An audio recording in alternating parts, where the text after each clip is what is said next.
صلی اللہ علیہ رسول اللہ صلی علیہ یا حبیب اللہ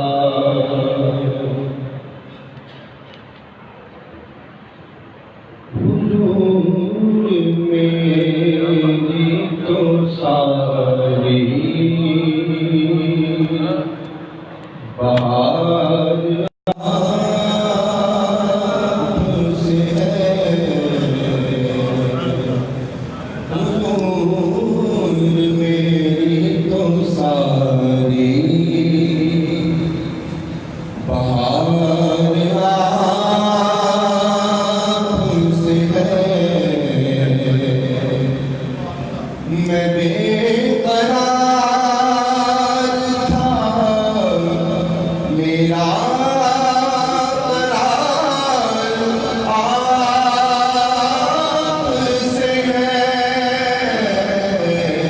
حضور میری تو ساری بہار آپ سے ہے کہاں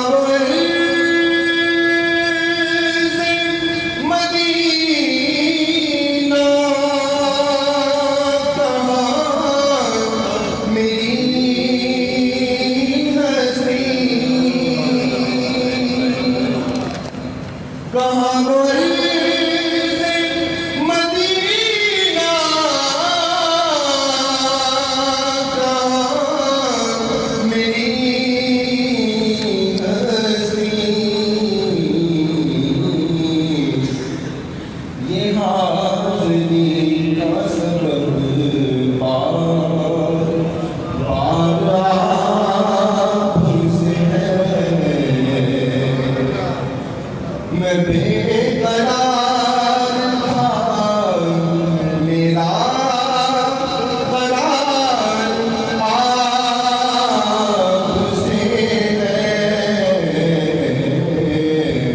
حضور میری تو ساری میں اس یقین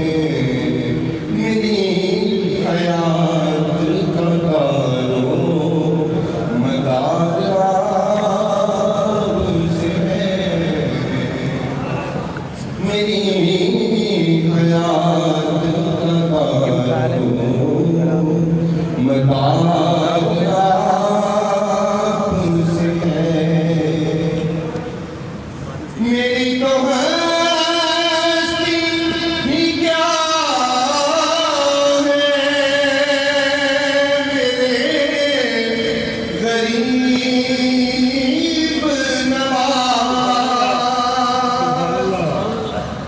میری تو ہستی ہی کیا ہے میرے غریب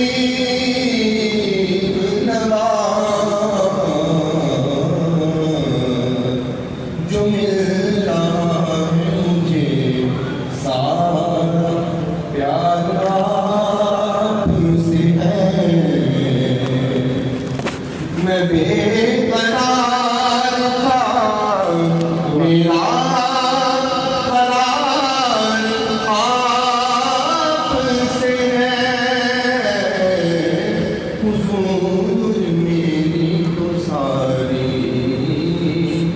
بہار آپ سے ہے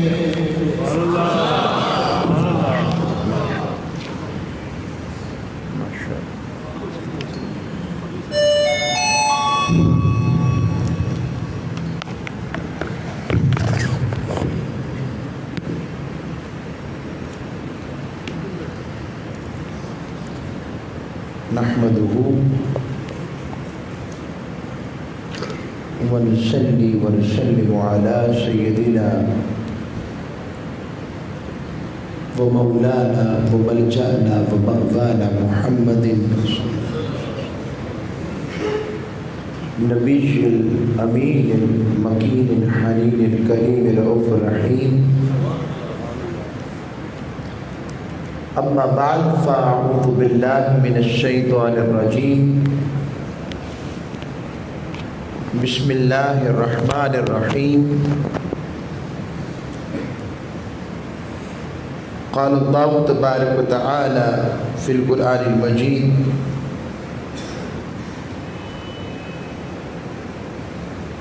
إن الذين يتلون كتاب الله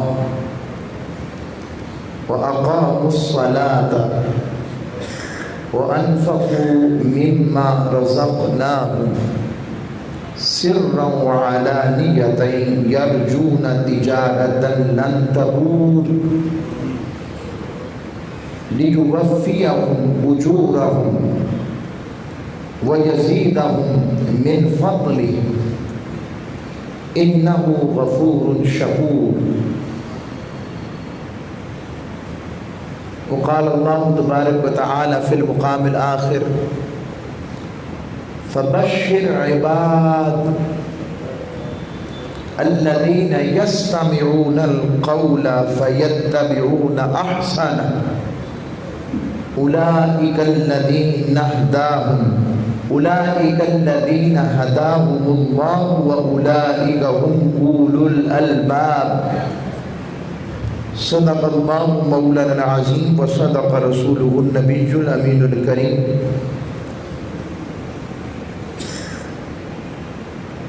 اللہ اور اس کے رسول صلی اللہ علیہ وسلم کا بے پایہ لطف و کرم،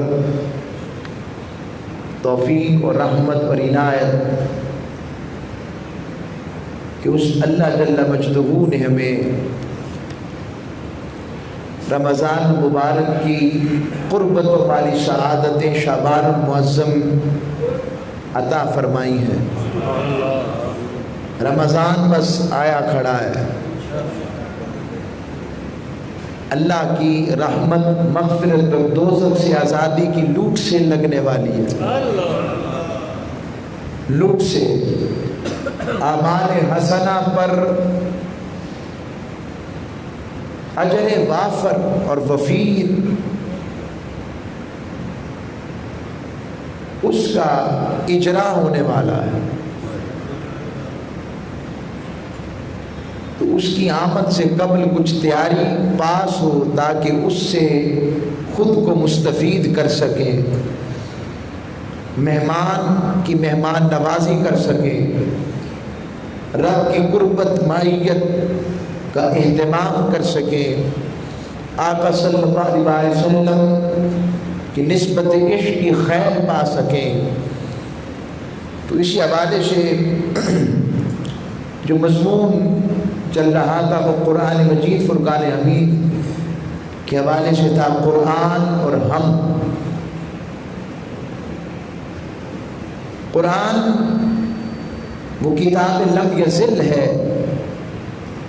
جو اللہ رب العزت نے اپنے محبوب مکرم صلی اللہ علیہ وسلم پر 23 سالوں میں تدریجاً نازل فرمائی. اور قرآن مجید فرقان حمید کا وہ اعجاز جو اعجاز نبوت مصطفیٰ ہے کہ جس طرح تمام نبیوں کے خصالات و کمالات و معجزات آقا علیہ السلام کی ذات مطہرہ میں یکجا کر دیے، اسی طرح سے تورات و زبور و انجیل اور اس کے علاوہ بیشتر جتنے صحائف تھے رب باری تعالیٰ نے ان سب کے کمالات، اجاز بیان، اشتہارات، الفاظ، تعلیمات، توحید، رسالت، آخرت، قیامت اور بعض بعد الموت یعنی موت کے بعد زندگی، معاشی زندگی، فکری زندگی، آئلی زندگی، خاندانی زندگی، بشر سے لے کر فرد سے لے کر معاشرے تک کے جتنے حقوق اس نے پچھلی کتب میں بیان فرمائے تھے، ان سب کا مجموعہ کامل اور ان کی بھی تصدیق کرنے والا اگر کوئی کلام ہے تو وہ قرآن مجید فرقان حمید ہے، اور اس کے لیے اسے مہیمن کا لقب عطا فرمایا۔ مہیمن، محافظ، کہ جو پچھلی کتب ان کی تعلیمات مسخ ہو گئی تھیں، ان تعلیمات کی اصل کو برقرار رکھتے ہوئے اللہ رب العزت نے قرآن مجید فرقان حمید کو اتارا۔ اور جیسے پہلے، توجہ سے سننی بات، جیسے پہلے نبی آتے تو نبی کے جانے کے بعد، وصال اقدس کے بعد، ہمارا عقیدہ یہ ہے، پردہ فرما جانے کے بعد، وصال اقدس سے نبی کے بعد پھر شرک سر اٹھاتا، پھر معاشرہ اپنی بدحالی کی طرف جاتا، تو وہ اصل تعلیمات مسخ ہو جاتی، تو ایک نئے نبی کو دنیا میں لایا جاتا، بھیجا جاتا، مبعوث کیا جاتا، وہ ان تعلیمات کو پھر سے عام کرتے، پھر ان کا وصال عالی شان ہوتا، پھر اس طرح تعلقات اور تعلیمات مسخ ہوتی، معاشرہ خراب ہوتا، پھر ایک نئے نبی کا ظہور ہوتا۔ یوں 1,24,000 پیغمبروں کا تسلسل رہا، مگر جب کا تاجدار کائنات اور وادی فارا کو زینت اور رونق کو جلوہ اور رحمت بخشتے ہوئے رب نے سیدہ آمینہ کی گود کو چنا، تو بتایا کہ اب وہ آ رہا ہے، نہ اس جیسا پہلے کوئی تھا نہ اس کے بعد کوئی ہے۔ تو جس طرح یہ کمال نبوت میں اپنی معراج پر ہے، اس طرح اس کے بعد جیسے کوئی نہیں، اس پر اترنے والا کلام بھی کلام ہونے میں اپنی معراج پر ہے، نہ اس جیسا کلام پہلے تھا نہ اس کے بعد ہوگا۔ اب قیامت تک کے لیے جس طرح نبوت کے لیے آقا کی نبوت قیامت تک کے لیے ہے، اور آقا کی ذات و سیرت رب باری تعالیٰ نے قیامت تک کے لیے رکھی ہے، اسی طریقہ کار سے آقا علیہ السلام پر اترنے والا کلام قرآن مجید بھی قیامت تک کے لیے ہدایت و عرفان و رحمت اور قوموں کے عروج و زوال کا ذریعہ ہے۔ اور اس میں اگلی بات جو پیش کرنا چاہتا ہوں، جس سے بنیاد پیچھے سے تسلسل ایک اور نئے زاویے سے آ جائے گا، وہ یہ یاد رکھیے، جس طرح صرف وہ اس زاویے پر عمومی طور پر لوگ دیکھتے ہیں کہ حفاظت قرآن کی ذمہ داری رب نے لی ہے، اِنَّا نَحْنُ نَزَّلْنَا الذِّكْرَ وَإِنَّا لَهُ لَحَافِظُونَ، کہ بے شک ہم نے یہ ذکر نازل فرمایا ہے اور ہم ہی اس کے محافظ ہیں۔ تو اس ذکر کا مفہوم صرف مقید کر دینا صرف قرآن کے ساتھ یہ درست نہیں لگتا۔ ذکر کا مفہوم رب نے مطلق بیان فرمایا، جہاں قرآن کے نازل اور حفاظت کا ذمہ لیا ہے، وہاں اس سے قبل اپنے مصطفیٰ کی ختم نبوت کی حفاظت کا بھی ذمہ لیا، اور دونوں از کا وہ ذکر ہے، کیونکہ یہ قرآن اصل میں ذکر کس کا ہے؟ قرآن ذکر کس کا ہے؟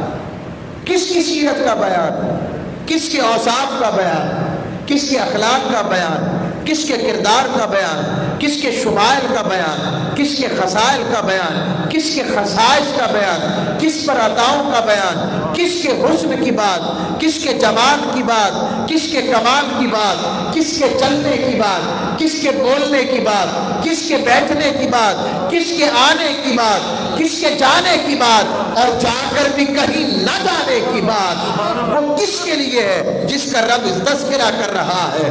اور اختتام تتمہ کمال شان ربوبیت تو ہے ہی، مگر تتمہ کمال رحمت الہیہ بھی ہے کہ رب نے اپنی رحمت و بلیسنگ جس پر کمبلش کر دی، اس پر ختم کر دی، اختتام اور عروج بخش دیا کہ ان اللہ وملائکتہ یصلون علی النبی، وہ رب جو کسی کی عبادت نہیں کرتا وہ بھی اپنے نبی کا ذکر کرتا ہے، درود بھیجتا ہے۔ یہ دو باتیں آ گئی، تو یہ کمال عظمت ہے، اس میں ہدایت بھی ہے، اس میں احکام بھی ہے، اس میں منہیات بھی ہیں۔ اب اس نقطے پر ایک بات پیش کر دیتا ہوں کہ قرآن مجید فرقان حمید وہ واحد کتاب ہے جس نے اپنا نام خود قرآن رکھا ہے، جس کا نام خود قرآن ہے۔ قرآن مجید فرقان حمید کے ویسے تو علامہ ابو المعالی رحمۃ اللہ علیہ نے اپنی کتاب البرہان میں ذکر فرمایا 55 نام ہے، مگر قرآن کا نام بھی قرآن ہونا یہ رب کی طرف سے بیان شدہ ہے۔ تورات میں ایسے نہیں تھا، نہ انجیل میں ایسا تھا، نہ زبور میں ایسا تھا۔ مثلا اناجیل اربع کہا جاتا ہے، 4 انجیلیں، لوقا، متی، مرقس اور یوحنا، یہ مشہور ہے۔ اس طرح بائبل کے بعد تالمود یا جسے ہم تورات کہتے ہیں، اس میں زبور مکس ہے، تو اس میں ایک اولڈ ٹیسٹمنٹ ہوتا ہے، ایک نیو ٹیسٹمنٹ ہے، عہد نامہ جدید اور قدیم کا ذکر کیا جاتا ہے۔ مگر قرآن ایسا کلام ہے جس نے 70 مقامات پر خود بتایا ہے میرا نام قرآن ہے۔ جس طرح قرآن خود منزل من اللہ ہے، منزل من اللہ، اللہ کی طرف سے نازل شدہ ہے، اسی طرح قرآن اپنے نازل ہونے میں رب کی طرف سے ہے اور اپنے نام میں بھی منزل من اللہ ہے کہ رب کی طرف سے نازل ہوا ہے۔ اب اس حوالے سے میں 1-2 آیتیں پڑھ دیتا ہوں تاکہ آپ کو سمجھ لگ جائے گی۔ قرآن نے خود کہا اِنَّهُ لَقُرْآنٌ کریم، بے شک یہ بزرگی والا قرآن ہے، بل ہوا قرآن مجید، بلکہ وہ قرآن مجید ہے۔ اوحینا الیک ھذا القرآن، سونیا ہم نے تیری طرف وحی کی یہ قرآن جو تھا۔ ان ھذا القرآن یہدی للتی ہی اقوم، بے شک یہ قرآن اس راہ کی ہدایت دیتا ہے جو سب سے سیدھی ہے۔ یہ قرآن ہے، قرآن اپنا معنی خود رکھتا ہے۔ اب قرآن کے بے شمار مشتقات ہیں، مثلا لفظ قرآن قارا سے بھی نکلا ہے، قارنا سے بھی نکلا ہے، قراءۃ سے بھی نکلا ہے اور قرائن سے بھی نکلا ہے۔ اب اس کی ایک الگ الگ تفصیل ہے، دو معنی کو لیتا ہوں۔ مثلا قرآن مجید فرقان حمید اگر قارا سے نکلے تو عربی زبان و لغت میں، اب دیکھیں اس کے اندر کیا کمال رب نے رکھا ہے، جو لفظ بھی چنے ہیں اور لفظ کے جو معنی ہیں قیامت تک ہر ایک اپنے معنی مفہوم سے اس کو اخذ کرتا رہے گا، مگر معنی لفظ قرآن کو کوئی پہنچ نہیں سکے گا۔ 1400 سال تو گزر گئے، ہر کوئی قرآن کو اپنے انداز میں بیان کرتا ہے، مگر سچی بات بتاؤں قرآن آتا سب کو ہے مگر ملتا کسی کسی کو ہے۔ ہو سکتا ہے قرآن بڑوں کو آتا ہو، وہ قرآن آتا ہے ملتا نہیں ہے، مگر ملتا کنہیں؟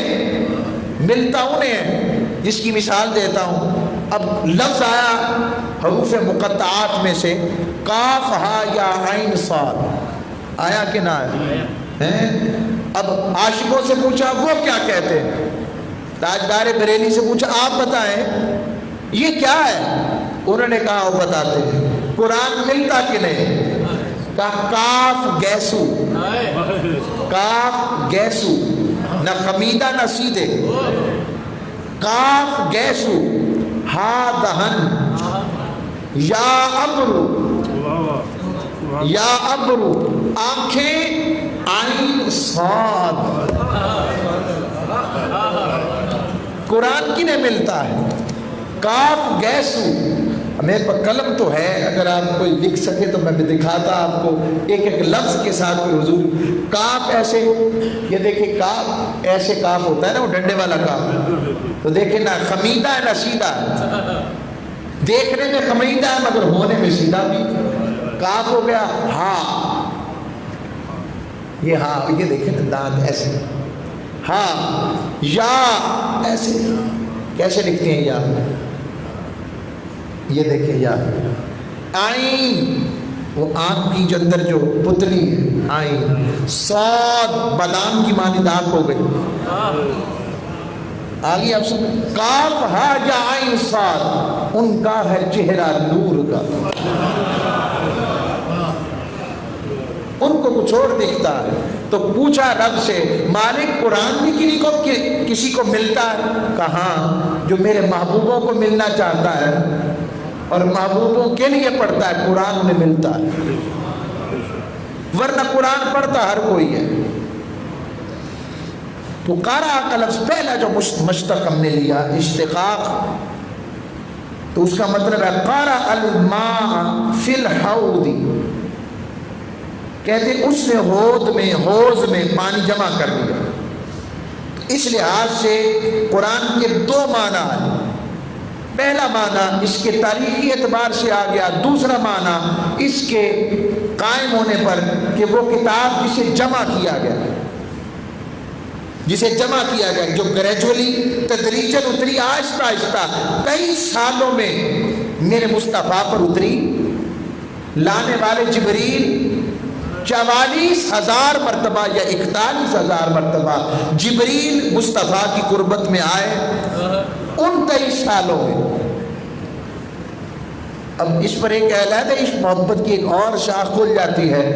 ہمیں تو لگتا ہے کہ جبریل جاتے کہیں نہیں تھے، وہ تو قرآن لینے جاتے تھے، بس ایسے سمجھ لیں آپ. تو وہ کتاب جسے جمع کیا گیا، اور دوسرا معنی وہ کتاب جس کے اندر سب کچھ جمع کر دیا گیا، وہ قرآن ہے. جمع کیا گیا، ان علینا جمعہ و قرآنہ، یعنی جس کے اندر تمام تعلیمات جس کا ذکر میں نے کر دیا سب کچھ جمع کر دیا. اور دوسرا کہ اس کے اندر سب کچھ جمع کیا گیا، قرآن خود گویا ہوا. فرمایا دیکھیں قرآن کو پڑھیں گے تو لطف دے گا نا.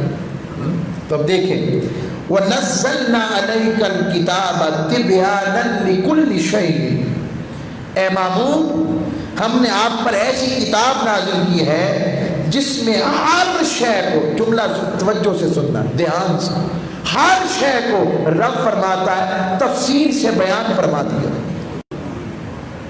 آگے فرمایا وَتَفْصِيلَ كُلِّ شَيْءٍ، ہر شے کی تفسیر کھول دیے، کھول کر بیان کر. اب آگے آئے فرمایا محبوب ما فرطنا فی الکتاب من شیء، اے رسول صلی اللہ علیہ وسلم ہم نے اپنی تخلیق کردہ کوئی چیز ایسی نہیں چھوڑی جس کی تفسیر قرآن میں نہ ہو. اس کا معنی یہ ہے جس کا ذکر قرآن میں نہ ہو وہ چیز نہیں ہے، اور جس کا ذکر قرآن میں ہے وہ ہے. اور یہ چیلنج قیامت تک کے لیے ہے رب کا. چلو اب لگ پڑے نا لوگ اس پر، وہ ثابت کرے قرآن میں نہیں ہے، تو رب ایسے بھی بھیج دے گا، اور بھیجیں جو بتائیں گے قرآن میں ہے.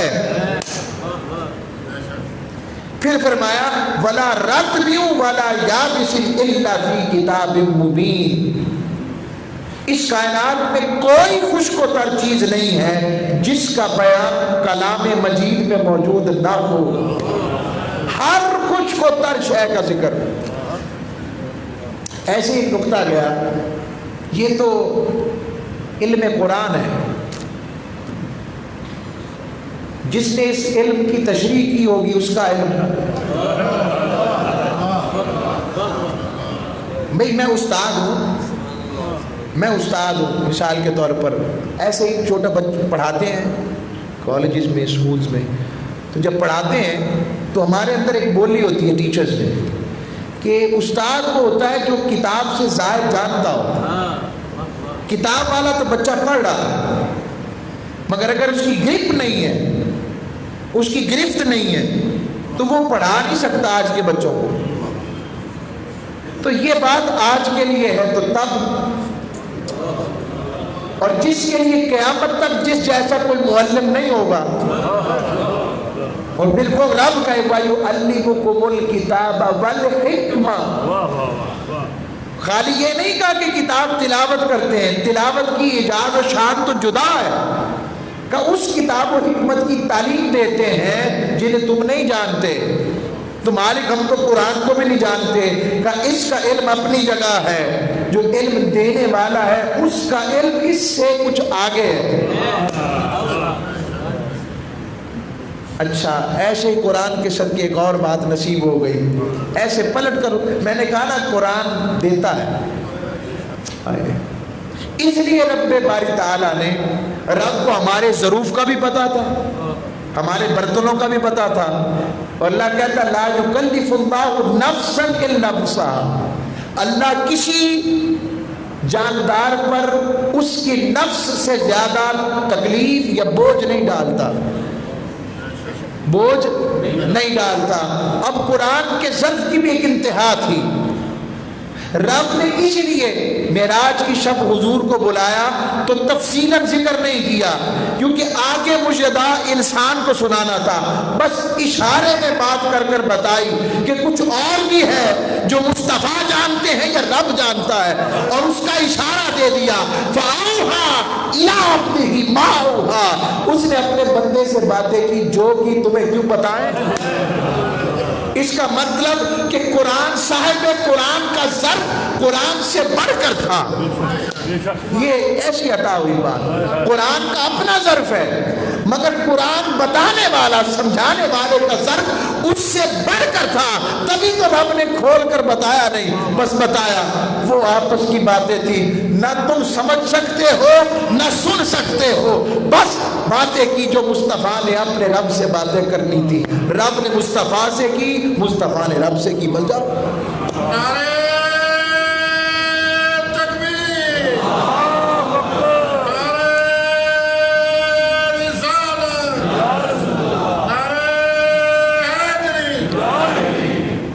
چلے تھے کسی اور منزل کی طرف، گلی آگے کہیں اور کی، واہ واہ۔ پھر فرمایا وَكُلَّ شَيْءٍ فَصَّلْنَاهُ تَفْصِيلًا، ہم نے قرآن میں ہر چیز کا الگ الگ مفصل بیان کیا ہے، ہر چیز کا۔ ایسے قرآن پاک لائے، سورۃ دہر میں نکال کے لائے گا، ایسے ہی ذہن میں آ گیا، میں بتاتا ہوں آپ کو، عرفان وہ قرآن سے اٹھا لایا، میں اتنی دیر آگے قرآن چلاتا ہوں۔ حضرت اب جو اس قرآن سے ملنے والے بن گئے، حضرت عبداللہ بن عباس رضی اللہ تعالیٰ عنہما، جن کو یہ علم و حکمت کیسے ملا، اوروں کو محنت سے ملتا ہے، عبداللہ ابن عباس کو پہلے خدمت سے مل گیا، خدمت مصطفیٰ کے صدقے، پھر وہ علم کے لیے محنت کرنے والے بھی ایسے بنے، علم لینے والوں میں ان کا مقام یہ تھا، حضور کے چچا زاد تھے مگر کسی سے پتہ لگتا نا یہ آقا اسلام کی کوئی بات ان کے پاس ہے، حدیث ہے، قرآن ہے، اپنا استاد سمجھ کر اتنا ادب فرماتے کہ اس کے دروازے پر جاتے تو دوپہر کا وقت ہوتا تو اس کے دروازے پر بیٹھ جاتے، حتیٰ کہ لیٹ جاتے، اور آرام کرتے کرتے، وہ ریگستان تھا، صحرا تھا، مٹی پڑتی، تو اچانک وہ صاحب خانہ گھر سے باہر نکلتے تو عبداللہ ابن عباس کو دیکھ کر ٹھٹک جاتے، کہتے آپ کو یہاں کس نے بھیجا، آپ نے مجھے کیوں نہیں بتایا؟ کہا میں علم دینے نہیں لینے آیا تھا، لینے والا ایسے ہی آتا ہے، لینے والے کو یوں ہی آنا چاہیے۔ تو حضرت عبداللہ ابن عباس رضی اللہ تعالیٰ عنہ فرماتے انہو قائل حب هذه الامت، فرماتے آقا اسلام نے جن کے بارے میں فرمایا کہ امت کے سب سے بڑے عالم، کیسے ملی تھی یہ بھی بتا دوں۔ تہجد کا وقت آقا السلام کے برتن سیدھے کرتے، وضو کے برتن کو سیدھا کیا، مصلے کو سیدھا کیا۔ ایک دن آقا نے پوچھ لیا آج یہ برتن کس نے سیدھا کر کے رکھا، وضو کا پانی کس نے بھرا؟ کہ عبداللہ ابن عباس نے، ہاتھ دعا کے لیے اٹھا دیے، اللہم یفقہ فی الدین، مالک اسے دین کی فہم دے دے۔ عبداللہ ابن عمر حضرت عمر فاروق بھی اپنے دو مجلسیں تھیں ان کی، مجلس شورى عام، شورى خاص، ایک ایوان بالا تھا، ایک ایوان زیری تھا ان کا، یہ وہیں سے کنسپٹ آیا ہے، کوئی سمجھے تو ایوان زیری بالا میں عبداللہ ابن عباس بھی بیٹھتے، صحابہ کہتے ہم بھی اپنے بچے لے آتے ہیں، اگر عبداللہ ابن عباس جیسا بیٹھ جاتا ہے جوان آدمی، فرمایا اگر انہیں بھی مصطفیٰ کی دعا ملی ہے تو ضرور لاؤ۔ یہ حضرت عمر فاروق انہیں فرمایا۔ اب ان کو کیا قرآن ملا؟ اب ہونے میں بڑی معمولی بات ہے، مگر سمجھنے میں اس میں قرآن کا علم اور قرآن نے کتنا انہیں نوازا اور قرآن ان سے کیسے مل گیا۔ فرمایا لو علی اقال بعیر لوجدت فی کتاب اللہ، فرمایا صحبت نبوی کے فیضان سے مجھے قرآن کی اس قدر معرفت حاصل ہو چکی کہ میرے اونٹ کی رسی بھی گم ہو جائے تو میں قرآن کے ذریعے قرآن پڑھوں تو مجھے مل جائے۔ یہ عالم ہے، سبحان اللہ۔ اسی طرح حضرت مولا علی المرتضیٰ مشکل کشا شیر خدا رضی اللہ تعالیٰ آپ سے پوچھا، آپ نے فرمایا کہ میں چاہوں تو قرآن کی پہلی سورتوں کی تفسیر شروع کروں تو میں جب بھی اعوذ باللہ بسم اللہ پڑھتا ہوں تو ہر دفعہ ایک نئی تفسیر ذہن میں آتی اور اتنا لکھواؤں 70 اونٹ بھی تھوڑے پڑ جائیں اگر میں تفسیر لکھوانا شروع کروں۔ یہ علم علی اور علم صحابہ ہے تو علم مصطفیٰ کیا ہوگا؟ پھر اس قرآن کا علم کیا رب نے بنایا ہے۔ اب میں نے قرآن منگوایا تھا، کہا نا ہر چیز موجود ہے۔ آج سائنس کہتی ہے کہ انسان جب پیدا ہوتا ہے تو انسان، بلکہ سائنس 17ویں صدی عیسوی تک یہ کہتی رہی کہ انسان جو ہے وہ ماں کے خون سے پیدا ہوتا ہے، ماں کے خون سے۔ قرآن کیا کہتا ہے؟ اَيَحْسَبُ الْإِنسَانُ أَن يُتْرَكَ سُدًى، کیا انسان یہ خیال کرتا ہے کہ اسے بیکار حساب و کتاب چھوڑ دیا جائے؟ أَلَمْ يَكُ نُطْفَةً مِّن مَّنِيٍّ يُمْنَىٰ، فرمایا کیا وہ ابتدا میں ایک قطرہ نہ تھا جس کو رب باری تعالیٰ نے اس کی ماں کے رحم میں ٹپکا دیا؟ ثم كان علقة فخلق فسوى، پھر کیا کیا؟ اب آج کی سائنس کہتی ہے یہ ساری باتیں، سائنس کہتی ہے پھر وہ قطرہ ہوتا ہے، پھر قطرے سے وہ ایک مولد وجود بنتا ہے، پھر اس کے اعضاء آتے ہیں، پھر انہیں درست کیا جاتا ہے۔ قرآن نے 1400 سال پہلے یہ بات بتائی اور بتایا علقۃ فخلق فسوى کہ پھر معلق وجود بن جاتا ہے ایسے۔ اب میرے پاس بایولوجیکل پکچرز ہوتی میں آپ کو دکھا سکتا مگر وقت نہیں، سمجھا رہا ہوں۔ فرمایا وجود بن گیا، پھر اس نے تمام جسمانی اعضاء کو وجود بخشا۔ وہاں کس کا ہاتھ کنویں میں جا سکتا ہے؟ وہاں کنویں میں کس کا ہاتھ جاتا ہے؟ کون ہاتھ جاتا دیکھتا ہے؟ وہ کمال پانی سے انسان ہڈیوں والا، گوشت والا وہ پیدا کرتا ہے۔ پھر فرمایا، اب میں وہ معرفت کی زبان میں سمجھا رہا ہوں کنویں کا لفظ لے کر، پھر اس نے تمام جسمانی اعضاء کی ابتدا کی، شکل پیدا فرمایا، پھر ان کو درست فرمایا۔ فجعل منه الزوجين الذكر والانثى، پھر وہ اسی سے دو قسمیں پیدا کر دیتا ہے، مرد بھی اس سے بناتا ہے، عورتیں بھی اس سے پیدا کرتا ہے۔ الیس ذلک بقادر علی ان یحیی الموتى، کیا وہ اس بات پر قادر نہیں ہے کہ مردوں کو پھر سے زندہ کر لے؟ یہ انسانی تخلیق کا ذکر قرآن میں آیا ہے۔ اب اور موقع ملے تو پھر میں تخلیق انسانی کی اور باتیں بھی بتاؤں۔ 7 مدارج ہیں انسان کے پیدا ہونے کی، علقہ، مضغہ، پھر آگے اس کی سلسال کالفخار، ہمہ مسنون، وہ کیسے کیسے بنتا ہے۔ 7 مراحل ہیں انسانی تخلیق کے، 3 لازم بنتا ہے۔ تو وہ ساری تخلیق کس کس چیز سے ہوئی اور کس کس مراحل سے، قرآن ان کا تفصیلاً ذکر کر رہا ہے۔ آج سائنس کہتی ہے اللہ رب العزت نے ماں کے بطن کے اندر 3 پردے رکھے ہیں۔ اگر بچے کو کوئی نقصان پہنچے تو براہ راست پہلے ایک پردہ پھٹتا ہے، پھر دوسرا، پھر تیسرا، اور پھر بچے تک کوئی چیز آتی ہے۔ اللہ رب العزت کے محبوب علیہ السلام کے واری جائیں، قرآن نے پہلے سے بتایا ہے کہ اللہ رب العزت نے عورت کے بطن میں 3 پرت رکھے ہیں جس سے بچہ محفوظ رہ سکے۔ یہ قرآن ہے، یہ قرآن کی عظمت ہے۔ ہم جس مالک سے دور بیٹھے ہیں اس کا قرآن کیسا ہے۔ حضرت امام شافعی فرماتے سلونی اما شئتم، پوچھو۔ مولا علی شیر خدا بھی فرمایا کرتے تھے سلونی اما شئتم، پوچھو، کیا پوچھنا ہے؟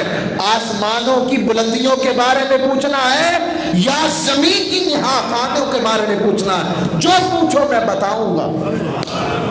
یہ دعویٰ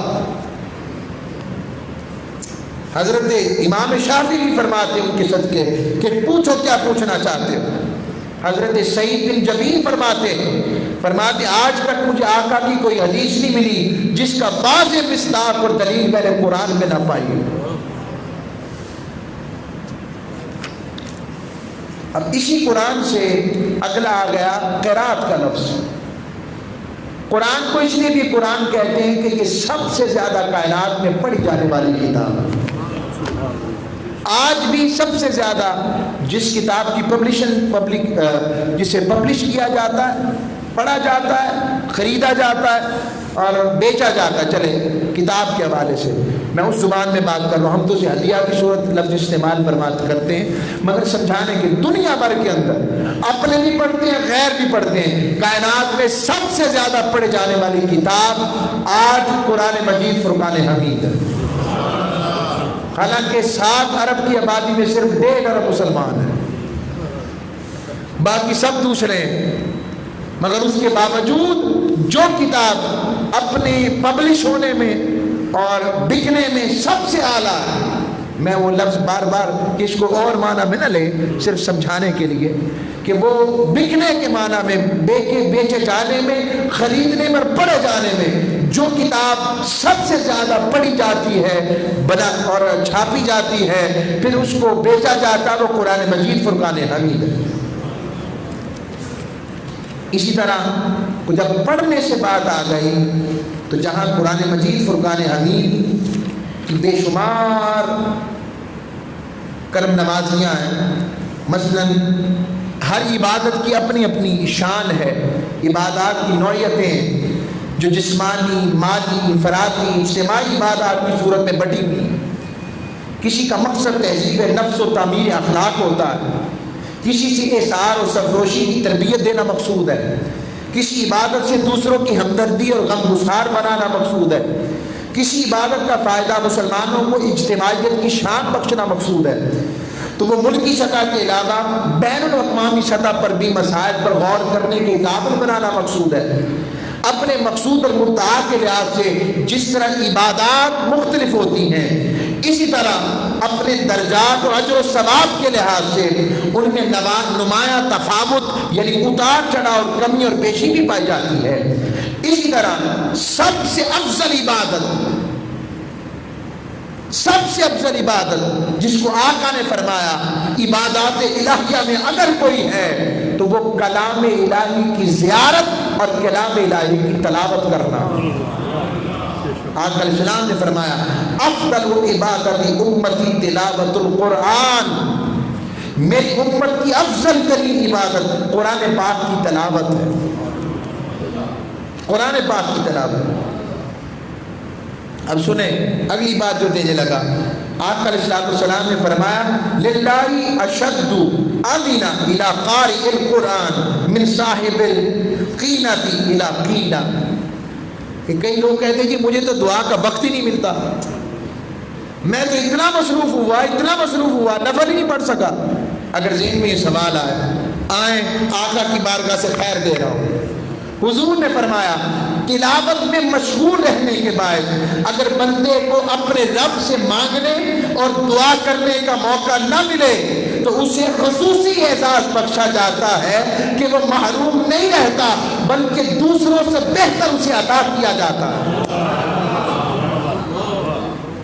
یہ آقا علیہ السلام رب ایسا ہے، وہ کہ اس نے تو اپنا سب سخی دو طرح کے ہوتے نا فقیر، ایک ہوتا ہے مر گئے تھا رہ گیا لٹ گیا، اور ایک فقیر ہوتا ہے سخی تے دوبارے سلامت رہ، سخی کتنا سخی ہے تو وہ اس تعریف میں وقت گزارتا ہے جو سخی کی تعریف میں ہوتا ہے، پھر سخی انہیں باقیوں سے سوا دیتا ہے، طلب سے سوا دیتا ہے۔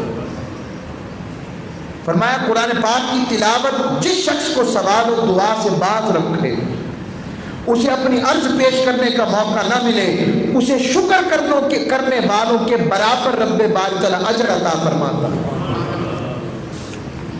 اور فرمایا دلوں کا زنگ، اس لیے کہہ رہا تھا تیاری کرے، دلوں کا زنگ، جس طرح ظاہری اعضاء پر بیماریاں آ جاتی ہیں اس طرح دلوں کا بھی زنگ ہوتا ہے، اور دلوں کا زنگ وہ دل جس میں آپ نرمی محسوس کرتے ہیں، جب ذکر خدا سن کر تڑپ جاتے ہیں، جب ذکر خدا سن کر مچل جاتے ہیں، جب ذکر مصطفیٰ سن کر رونے لگ پڑتے ہیں، کبھی ہجر میں، کبھی فراق میں، کبھی وصل میں، کبھی پیار میں، کبھی محبت میں، کبھی عشق میں، کبھی اطاعت میں، کبھی اتباع میں، کبھی اخلاق و معاملات کے اندر جب اللہ رسول کی بات آ جائے تو دل نرم ہو جاتا ہے۔